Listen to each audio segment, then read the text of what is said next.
Vous écoutez Europe 1, il est 8h18. L'interview politique d'Europe 1, Jean-Pierre Elkabbach. Vous recevez ce matin Jean-Marie Le Guen, le secrétaire d'État aux relations avec le Parlement. Messieurs, c'est à vous. Oui, parce que la vérité sur la 320 approche. Pas toute la vérité encore. Il reste des départs d'ombre et de mystère.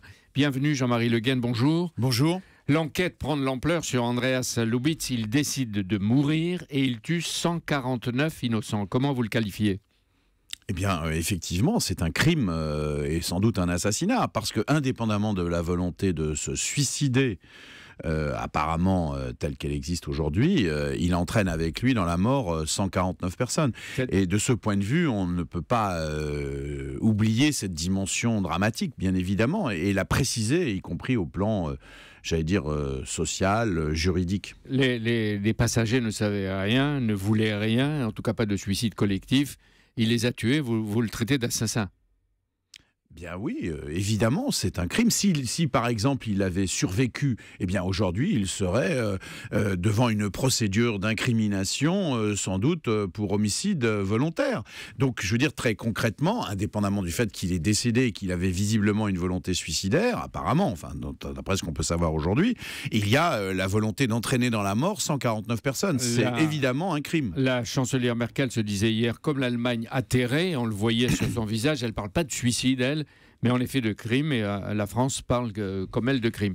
Mais comment, à votre avis, Jean-Marie Le Guen, la Lufthansa, une compagnie sérieuse, peut-elle placer ou laisser aux commandes d'un A320 un être malade et aussi fragile ? Comment ?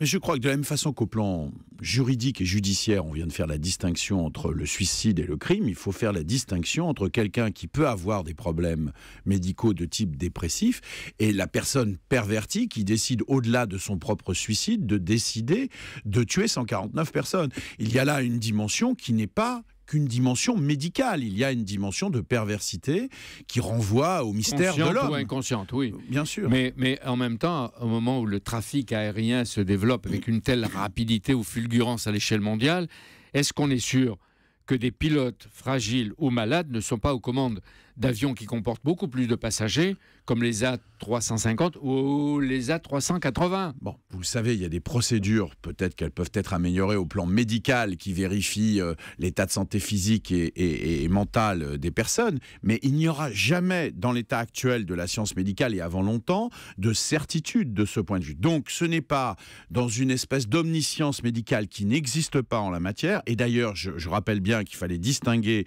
ce qui peut être de l'ordre de la dépression et ce qui est de l'ordre de la perversité, ou en tout cas de la volonté mégalomaniaque. Alors après, on peut mettre de la paranoïa, on peut mettre ce que l'on veut, mais en tout état de cause, on ne peut pas réduire ça à un problème médical, et c'est donc dans les procédures collectives qu'il faut rechercher un certain nombre de sécurités plus fortes, sachant que cet acte est par ailleurs exceptionnel. Absolument. Par définition. Mais enfin, il faut éviter que chaque passager, avant de prendre l'avion, commence à trembler sur la nature, l'origine et l'état mental du pilote. Des compagnies étrangères, docteur Jean-Marie Le Guen, décident déjà de ne plus laisser un pilote tout seul dans le cockpit.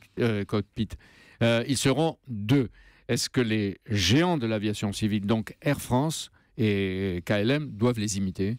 Écoutez, j'imagine qu'ils y réfléchissent et qu'il y aura des réponses précises. Évidemment, on souhaite qu'il y ait une réflexion sur toutes les procédures. Vous avez vu qu'après le 11 septembre, on a mis en place des procédures nouvelles. Ces procédures nouvelles elles-mêmes créent parfois des problèmes. Il faut encore sophistiquer la réflexion autour de ces questions, bien sûr. On saura toute la vérité, parce que dès mercredi soir, le directeur du BA en savait plus que ce qu'il révélait. Il y avait des soupçons d'opacité. Est-ce que maintenant... Peut-être au fur et à mesure, on saura tout, comme avec le procureur. Écoutez, je rappelle que vraiment, on a tout en temps réel, quasiment. La transparence est totale. Alors, on va voir si en politique, la transparence est totale. Dimanche, combien de départements vous allez perdre ? Je n'en sais évidemment rien. Ce sont les électeurs qui votent dimanche, et c'est pour ça qu'il faut qu'ils aillent voter, que la gauche se rassemble, que les Républicains fassent barrage au Front National. La fourchette prévue va de 20 à 35 départements perdus. C'est ce que disent les commentateurs, mais voilà, je n'en sais pas plus. Moi, je me bats, je ne suis pas là pour commenter et encore moins pour prévoir. Votre majorité, son chef, le Premier ministre Manuel Valls en tête, ont déclenché une guerre sans merci contre Marine Le Pen et le Front National. Et le résultat, comment vous l'expliquez ? Le Front National progresse partout. Écoutez, et s'impose et s'installe. Mais il y a, je pense, une crise profonde avec des aspects évidemment liés à la crise économique et sociale et notamment au chômage. Mais il y a fondamentalement une crise morale, une crise d'identité dans notre pays. Et l'extrême droite en profite parce que la droite aussi n'a pas mis les barrières qu'il fallait, parce que nous n'avons pas peut-être eu suffisamment la pédagogie pour alerter sur les dangers du Front National. C'est quand même le chaos économique, ça sera une crise interne très forte, des tensions maximales, et on ne peut pas aller sur son terrain. C'est pour ça que M. Sarkozy a joué trop longtemps sur ce terrain. Alors maintenant, vous vous en prenez, comme Manuel Valls hier au meeting, et probablement tout à l'heure, dans le Gard, à Nicolas Sarkozy, qui le lui rend bien. Et vous croyez que ça va être payant ? Je ne cherche pas à être payant, je cherche à essayer de dire les valeurs auxquelles je crois. Et je trouve que l'enfumage de M. Sarkozy, qui d'un côté compte sur la gauche pour se faire élire contre le Front National, et sur les électeurs du Front National pour se faire élire contre la gauche, ce cynisme-là ne tient pas. Et on voit d'ailleurs de plus en plus d'élus UMP qui appellent à voter contre le Front National, assez souvent. D'autres qui ont des tentations, mais la position, le refus de prendre position est non seulement immoral, mais il ne tiendra pas politiquement. Est-ce qu'il est vrai que sur 500 duels, vous allez aider l'UMP éventuellement à gagner ce que vous appelez les Républicains? Nous n'aidons pas l'UMP, nous faisons obstacle, barrage au Front National. Et c'est pas simplement le Parti Socialiste, c'est pour l'essentiel toute la gauche. C'est parce que c'est notre vision de défendre la République. Cet après-midi, Manuel Valls, que vous allez accompagner, va se rendre à Nîmes, dans le Gard. Jean-Paul Fournier, le maire UMP, appelle à voter PS. Vous en voulez comme ça beaucoup ? Mais c'est tout simplement qu'il faut maintenant ne pas être dans le déni ou dans l'instrumentalisation. Monsieur Sarkozy essaye d'instrumentaliser le Front National contre la gauche. C'est inacceptable.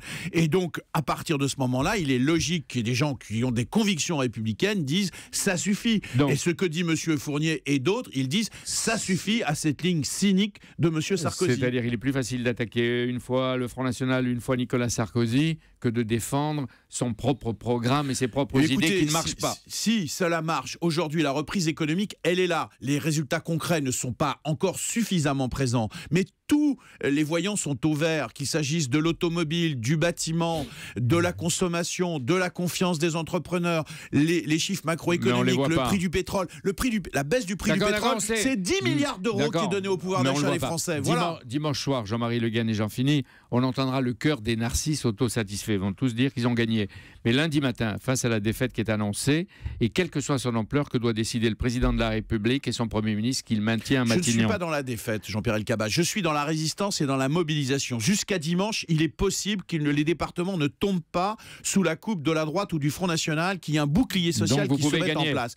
Nous pouvons résister. Nous sommes de très haut, nous partons de très très haut. Sans doute, nous ne conserverons pas tout ce qui a été acquis il y a 3 ans, mais nous pouvons avoir de très bons scores si l'on se mobilise, si l'on y croit et si l'on va jusqu'au bout, jusqu'à dimanche. Qu'est-ce qu'on dit? Amen, après ce que vous dites. On dit, on se mobilise, on n'est pas passif, on est actif et on se rassemble. Les dés roulent jusqu'à dimanche, hein, les dés roulent. Et la campagne, c'est jusqu'à ce soir, minuit. Merci Jean-Pierre Elkabbach, merci Jean-Marie Le Guen.